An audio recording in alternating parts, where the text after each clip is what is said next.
Il-Kunsilli Lokali tal-Birgu, Ħalsafi, Marsa Skala u ta' Sannat se jwettqu 4 proġetti ta' ġemellaġġ riżultat ta' fondi Ewropej. Finanzjament ta' 70,000 euro dawn il-Kunsilli Lokali se jwettqu proġetti ta' ġemellaġġ ma' diversi bliet urħula Ewropej.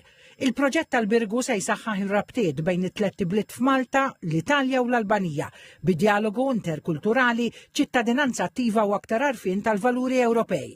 Dak ta' Ħalsafi se jaqqat lill-lokalità ta' Mitilin fil-Greċja u se jiffoka fuq l-agrikoltura biex il-bdiewa u produtturi jesploraw prattiċi sostenibbli fl-agrikoltura.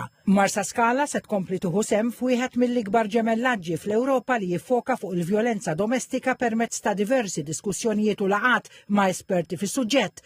Il-proġett ta' Sannat se jaqqat li żgħażagħ ma' dawk ta' Montefiascone fl-Italja fejn jindirizzaw l-impenn ta' żgħażagħ fil-ħajja ċivika u Ewropea. Il-kap eżekuttiv ta' Servizzi Ewropej Malta Rodrik Zerafa għalli dawn il-proġetti jindirizzaw sfidi u realtajiet attwali. Din hija opportunità tajba u importanti ħafna sabiex aktar nies jifhmu il-fondi Ewropej mhux biss proġetti kbar, però fuq kollox huma proġetti li qarbu l-Ewropa flimkien.